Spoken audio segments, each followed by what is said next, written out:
Hello. Hello, I can see and hear ya.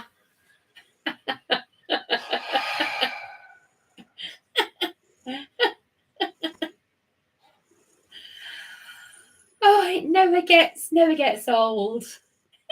You say that. Good evening, folks, and welcome to Far too many wine gums. Tuesday.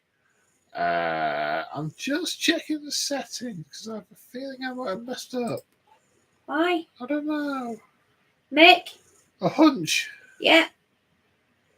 Send messages. Mick can see and hear ya. Yeah. Okay. A profiter roll. A profiter roll. I love that. Profiter.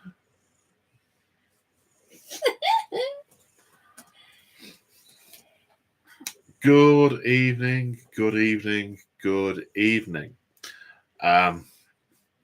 So it's another Tuesday. It's another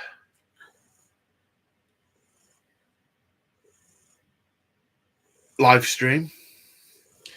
Has Paul got a new camera? What makes you think it's a new camera? No, because it's further away than it normally is. Oh, I just haven't pulled it forward. Put it forward. Okay. Wait a minute, everyone.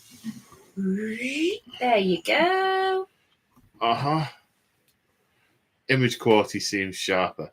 Oh. No, but I do know what the problem. No, I do know what the problem was last time. There were engineering works on the wireless in the area, so I got a message when I couldn't work in the morning because last Tuesday I'd been in the office.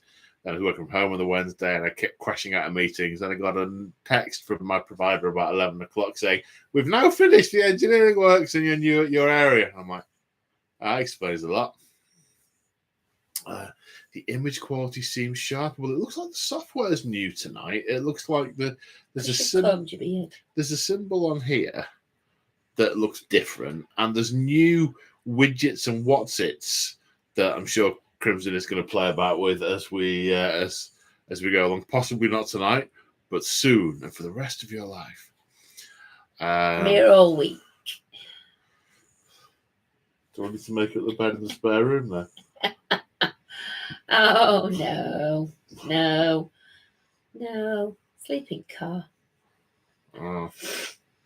Have you got a tissue over there? No, I've got a handkerchief. I've got cold again. I can't believe this. I don't need it back.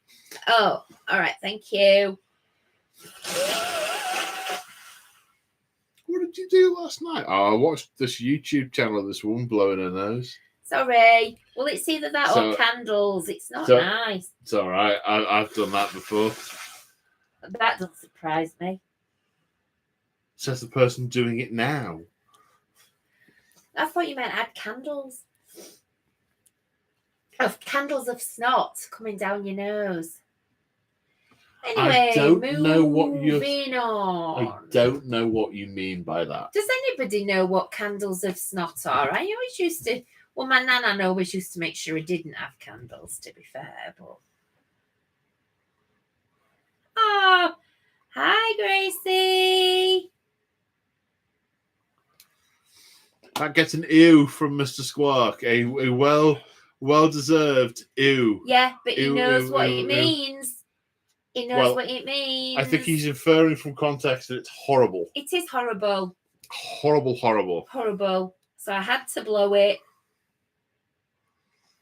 Oh, my little love. Well, she's not so little now because she's taller than me. But my niece has started a new job. First time working ever. She's 17. She's got this job so she can buy me a really brilliant Christmas present. Is that in return for all the fantastic Christmas presents you bought her in the past? She's doing so well. I'm so proud of her.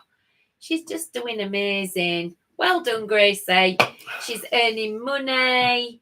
She's out there. She's, fantastic. So. Yeah.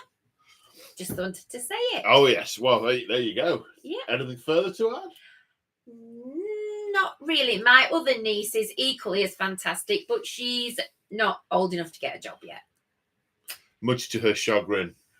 She's old enough in her head. If anybody's ever met Neve, Neve's old enough in her head, but not old enough in her years. Yes. So, and she's not very well. So get well soon, Beaver. Standard format Sorry. for no, it's all right. I can say it's standard format because the relative interlude has already happened. Because there isn't a format. There is a format, and it generally involves me talking garbage. Oh, Mick the Machine has super chatted, spoke sponsorship. Spoke sponsorship. That nearly went wrong. It's easy for you Have to you say. took my pen? I haven't taken your pen. Well, somebody's taken my That's pen. probably Lemmy. Yeah, because I saw it. Yeah. Pen here, you can have pen. that. Thank you. Stop stealing my stuff. Where'd you get it from? Oh, I brought it myself. I don't believe you. Get on with it. Get on with it. The pen in here. This way it'll be long enough. Thank you, Mick. Much appreciated, sir. Still no sponsorship. Nope. Still no sponsorship. I saw the nurse on Monday. Put on 6.5 kilos. I weigh nearly 30 stone now. Don't say that. Yeah, it's not good. That's like 5 stone I've put on since like March. You should never say how much you weigh, especially live. Well, it's a lady thing. So never say how much a lady weighs. I let me rephrase that. I have no problem with people knowing how much I weigh. They can just look at me and see it. Well, thank God you don't know how much I weigh, or you've been randomly telling everybody like you did when I was 50. You're how old? Don't tell people that. You don't. Oh, don't make me laugh because I'm a little horse. You don't tell a bit pony. You're Shetland. Don't say that wrong. Get on with it, man. This way, it'll be long enough. Louise. So, what's been going on hobby-wise since last time? It's only been a week since last time. And since then, I have done some building work on some some knights on eagle ponies, demigriff knights. Done some building of those. The unit isn't quite finished being built yet. The chunks of the weekend were spent doing more painty work on my gargants. They're coming along nicely. Managed to get some to carry on, but that's vlogged a little bit about it. So there's some vloggage going in the bank there, which is nice. Not done a huge amount of other stuff. Did a bit of tidying in the garage last night. I think I worked out I haven't filmed a battle report since the middle of August. Disgusting. I know. I know. It's not really. But it really is. But sorting stuff out because I've got filming a campaign this weekend. I've got some of the folks coming around, and we are filming a 5-part 40k campaign. Whoop whoop! I'm a cheerleader. Okay. Whoop whoop! Aren't they normally more visual than vocal cheerleaders? I guess they're both, aren't they? So where's your pom-poms? Never you mind, you filthy swine. Just get on with it. I've had this conversation. I ain't showing you my pom-poms. That's 3. Get on with it. Okay, so that's mostly the extent of my hobby week. Obviously, I tell a lie. We had a couple of videos go up on Saturday. The review of the Cadia Stands box, the unboxing, which has hit nearly 10,000 views. In fact, it might actually be 10,000 by now. Let's have a look. It's like the suspense. If you're prone to suspense, no, it's still 9.9 thousand. yeah, so a lot of interest in the Cadia Stands box, less interest in the Guard Codex, but obviously lots of conversation around that on the tubes and comments and on Discord, because it's a weird book. I think it hasn't made the narrative situation any worse than the previous book, but I don't think it's made it any better. And it's got some weird stuff that's going to affect the meta out there. So yeah, it's an interesting book.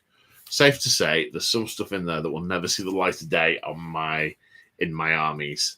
But I have been looking at how to do a guard army, and it's because I've got most of the stuff I already need. I've acquired a few more Sentinels because I think I want all my Sentinels in the Sentinel Squadron to be in the same pattern. So I need to get the old ones before the new ones replace them, because I like the old ones. I don't have a problem with the old ones. And then the new ones can be a different pattern in different squadrons.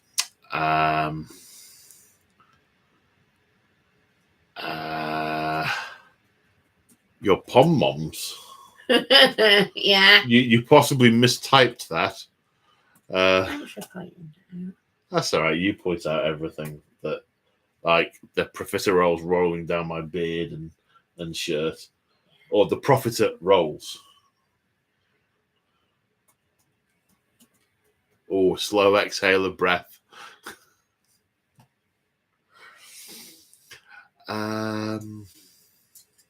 That's my hobby week. How has your hobby week been, Crimson? It's been okay. I have half painted some Skaven. I have that had already been put together, so I've already half painted that, and I have put together some more grots and started to paint those. And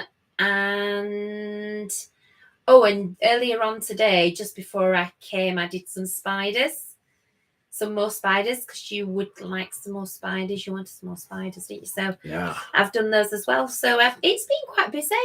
I've been doing all sorts. So talk to us about painting the Skaven. Things. It's quite easy, really, because I've got a little. You did me a little sort of idiot's guide, didn't you? Method. It's a method. It's not an idiot's guide. A method. So I've got a little method for that, and yeah, I'm finding it quite easy. I think me and last time we were here for the weekend, Kieran, Neve, and myself were painting them. So I got a good idea about, what to do. So I've been painting those. So started painting now. I love putting together. But I thought I might better stop painting something. So that's what I've been doing. So yes, getting to know the armies and getting to know what each army has. So yeah, getting to know the names a little bit as well. So yes, all is good stuff. All is good. Mm-hmm. Good stuff. So what happens next? What do we do now? Well, we didn't know what to talk about tonight, but because I've been putting together the grots, you were gonna have a little ramble about those, weren't you? Okay. And did I see you pick up a book? You did see me pick up a book. You saw me pick up the Gloomspite Gets Battletome for reference. Now it's a might even be a first ed battle. I think it's a second edition. Battletome, not a third. It's definitely not a third. I think it's second. Yes, it must be second. It makes reference to Soul Wars, but so yeah, a bit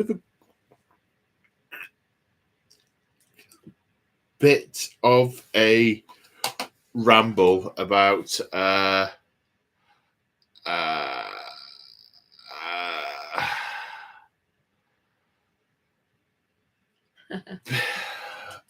bit of a ramble about Gloomspite Gits. So Gloomspite Gits are what in old money we would refer to as goblins. So the smaller, diminutive green skin race. A lot of the larger greenskins make reference to grots. So, for example, some of the Cruel Boys have grot crew on some of their war machines, as do the Ogres. They have Noblars, which are basically a type of grot. Mix up these names. Noblars. Noblars. Noblars. Yes. Dear me. They're a slightly different colour green. Right. Yeah. To what? The grots. Okay. Checking. Just checking.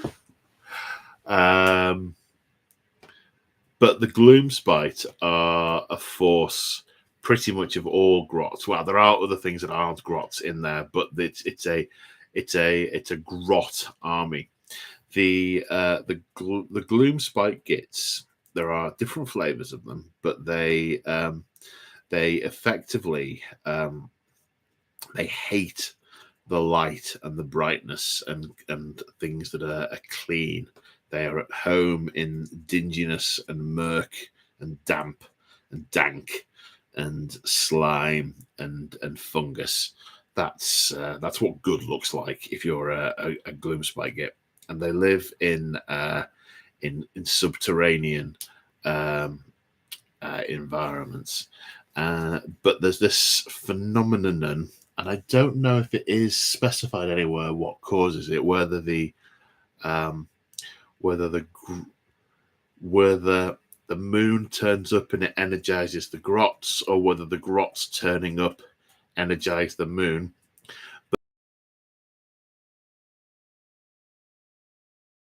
Barking mad, and when the grots are under the gloom light, they get sort of energized, and they can also bear to be on the surface.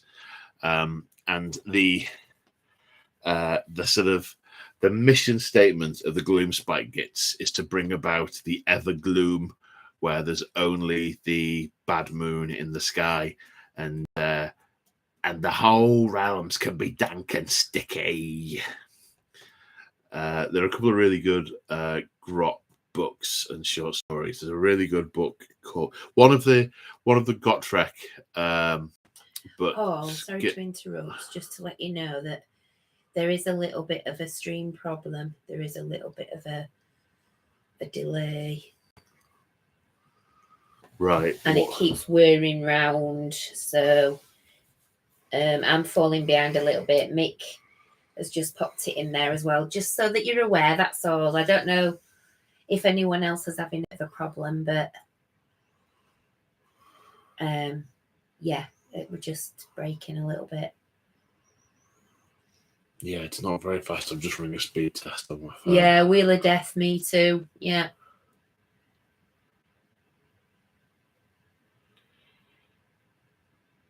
Yeah, just plow on. Keep going. Plow on. Where was I at? The thinking's not coming. No, it's quite all right. Can you remember where I was?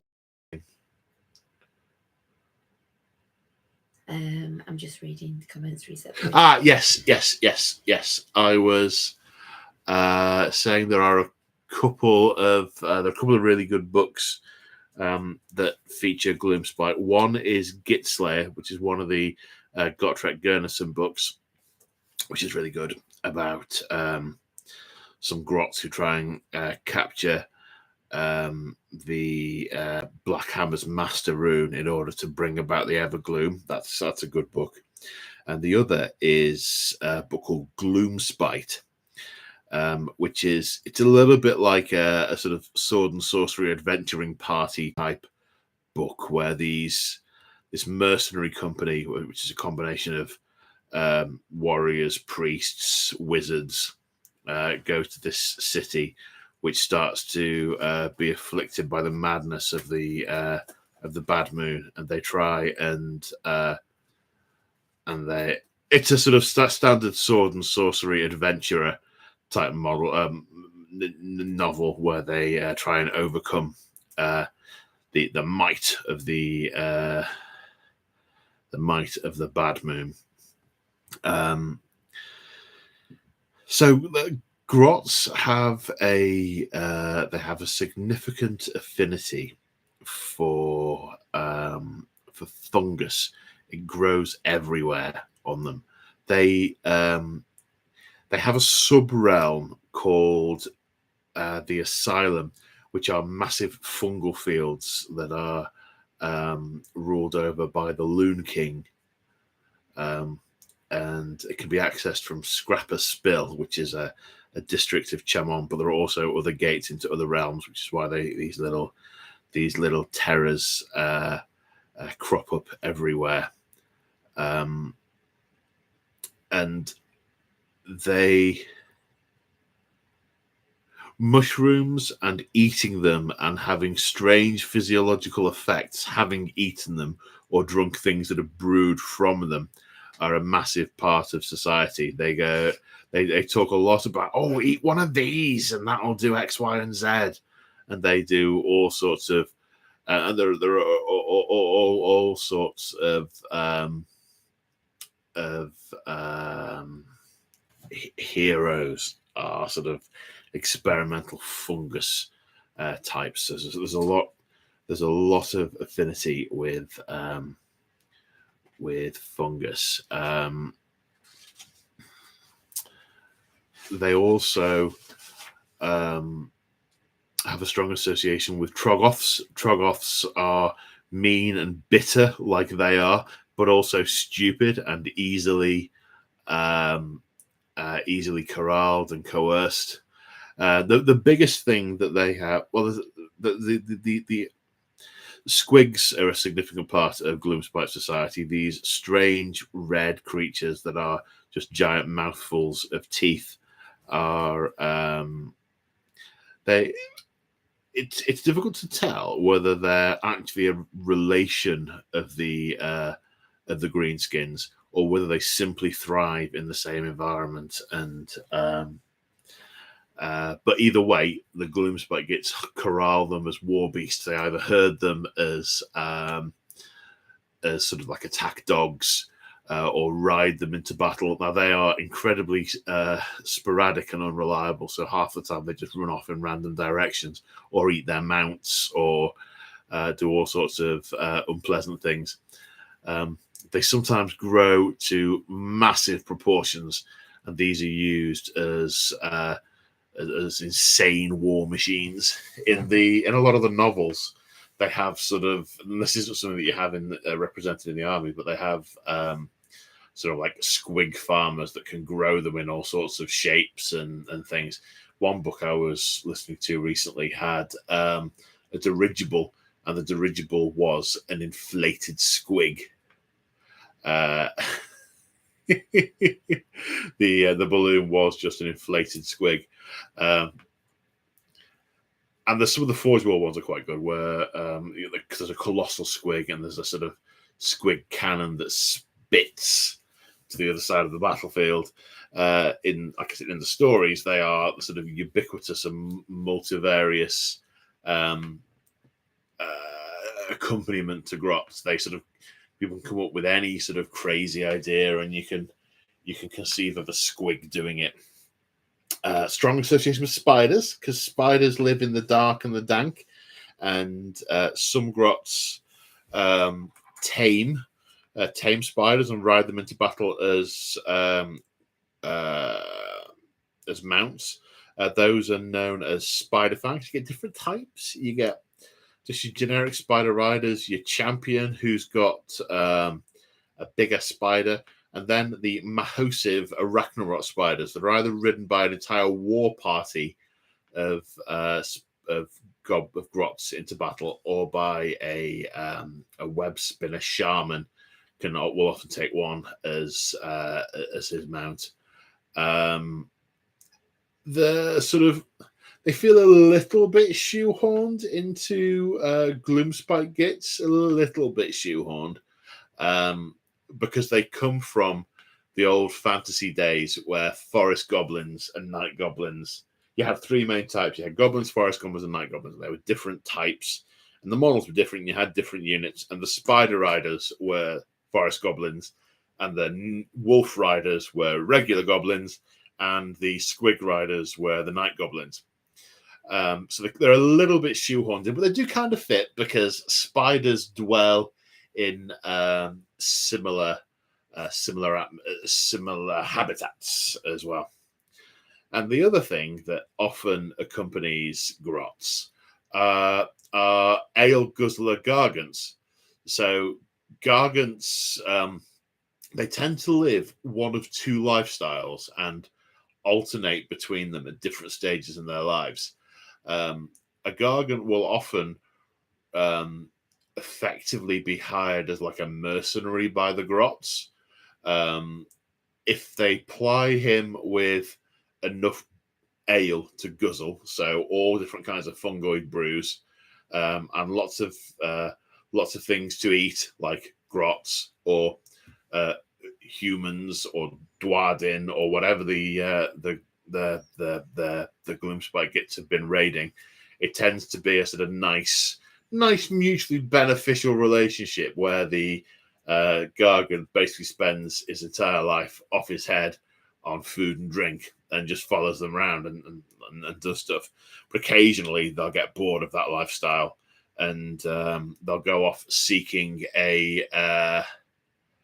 mega Gargant to follow.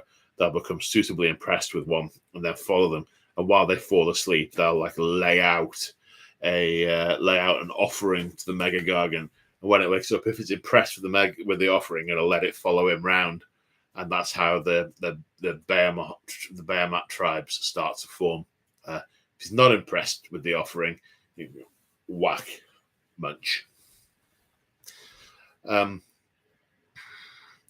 The other thing that's worth mentioning from a Gloomspite perspective is when the bad moon starts to become full, little chips of it break off and meteorites fall to the ground, smashing and making big craters. The grots worship these. They rush to them and start to carve them into holy altars and into a thing called loon shrines, and that's where the grots all start to congregate, and they use it as the sort of conduit to the surface. That's why in the game, the loon shrine terrain gets you things that you recycle units and stuff like that. Have we had any questions? We have got some questions. Okay. In Discord, I've just been looking in Discord, and I think a couple of people have said my spelling tonight is atrocious. What was under the cup?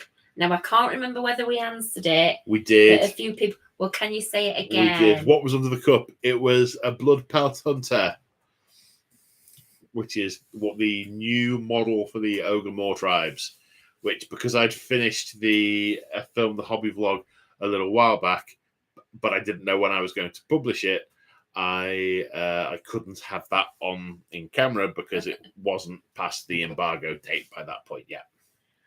I've got dyslexic fingers, Mega 9. I do apologise. Unless you want to be called Magazine going forward. I've just got dyslexic fingers tonight. Magazine. I don't know what's wrong with me. You are having a good night, aren't you? I am. Okay. So, our Mick, would the 40k universe be a better place if the Emperor was to die or ascend? Well, it depends what you mean by a better place. And it depends what you mean, whether you mean as a game or whether you mean the actual in-game universe. Can you answer them all? I can try. Would the in-game universe be any better? Well, the Emperor would be most definitively a god at that point and not bound to his mortal body, which would likely mean he could do lots of he could be everywhere. His divine intervention-y type thing could be anywhere and everywhere, and is in the same way as the Ruinous Powers get involved in stuff, he would be more able to directly get involved. However, if he died, the webway gate to the Imperial Palace on Terra would likely allow a huge wave of demons through it, which would then effectively destroy Terra. So the seat of power would disappear. Now you'd imagine there'd be a backup plan. It would probably shift to Ultramar again. It would probably shift to Ultramar and Guilliman. I think it would very much depend on what are the other potential consequences. It might stop the heretics trying to sack Terra because there'd be no point.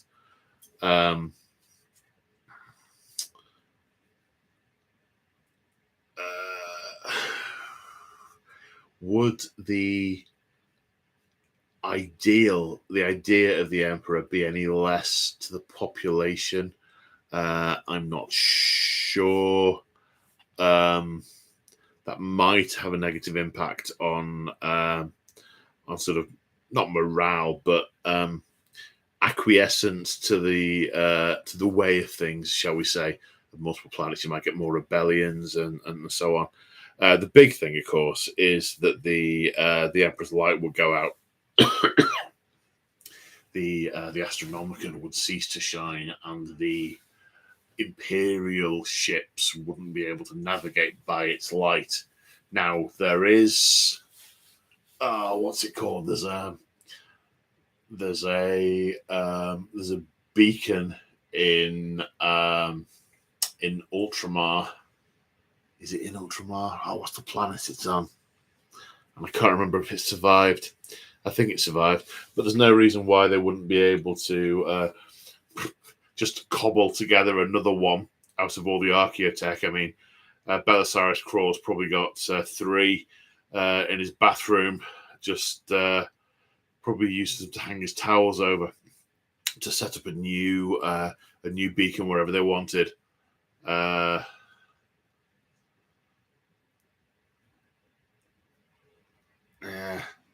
I think in summary, it would very much depend whether things would be better or worse. Would be depend on who you were, where you were, and when you were. Because it's not I think that would very much change with location and time. There you go. Very good. There we go. Moog says, Chaos Tau. Would you want them to be a thing, and what would they be like? So Chaos Tau, that's interesting because Chaos is only particularly interested. I guess there's 2 things that interest Chaos: tools for manipulation, and souls. Now, I would hypothesize that Tau don't have very big or possibly any soul, because they cast very little reflection in the warp. They are psychically, they're like about as psychic as a particularly unpsychic brick. So I posit that they have very little. Their souls have very little warp presence, and that's one of the reasons they are relatively uncorruptible. So I think Chaos Tau would be more akin to sort of Tau renegades, ones who decide to stick 2 fingers up at the greater good, and their interests are best served by following someone else. And those someone else may be people who are allied with Chaos. I don't think you'd see them with the spiky shoulder pads wearing the entrails of their enemies as a necklace. I think you'd much more see them as kind of as they are, but instead of saying for the greater good, they go for us or something.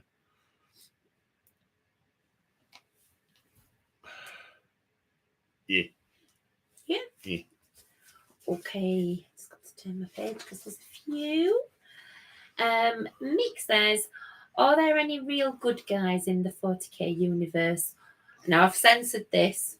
Or are they all a-holes in their own rights? The latter. Because the thing is, no, there is no...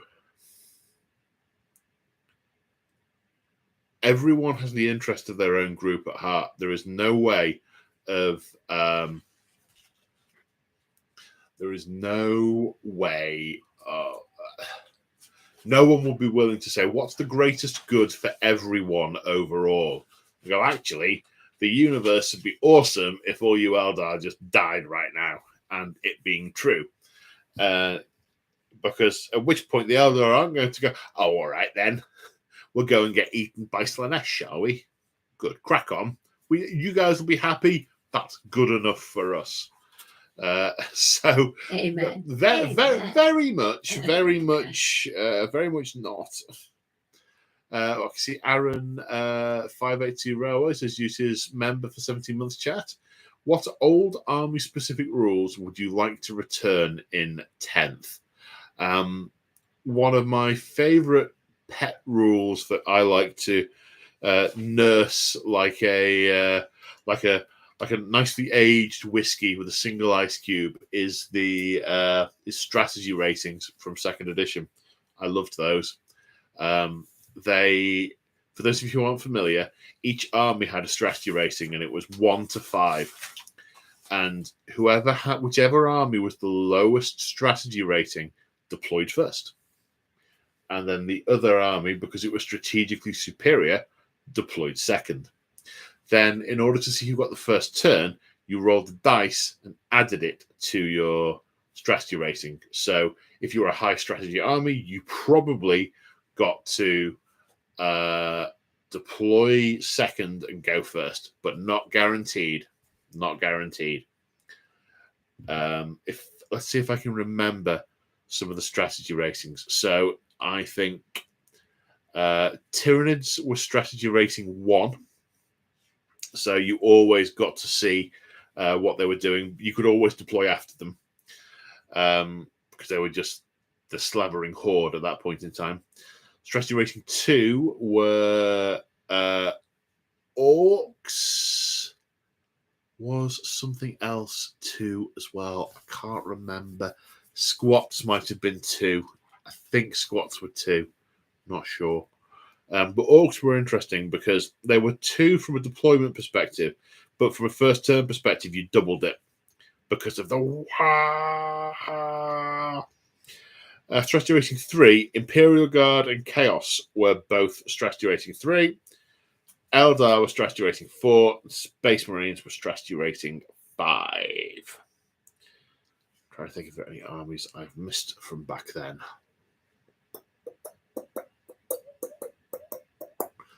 Probably, but that's one of my pet rules that I would love to see come back. But age of competitiveness never happening.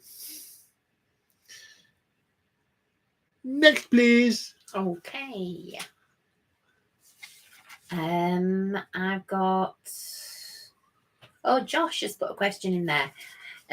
Paul, do you like video games, and have you played GOS of War Ragnarok?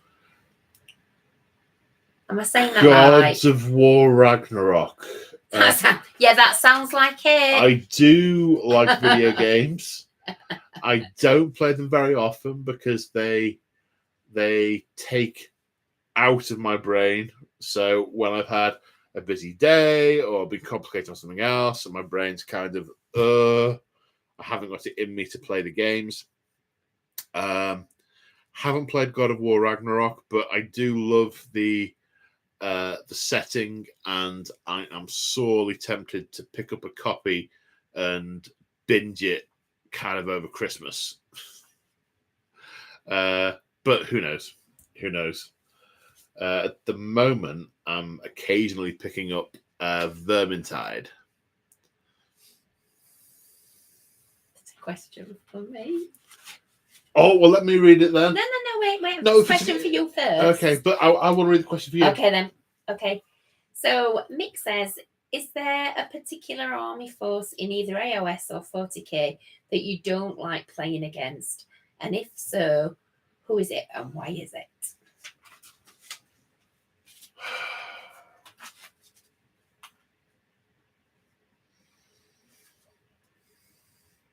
I never used to enjoy playing against the Tau because they were a pretty binary gun line that you just ran at and died. But they've changed that now. I think it's not an army I have played against, but I find the Custodes incredibly dull. So despite the fact I've never played against them, I have very little interest in doing so. I just find the whole concept, that dull is my opinion, I'm afraid. But to each their own. Mm-hmm. And then what's the question for you?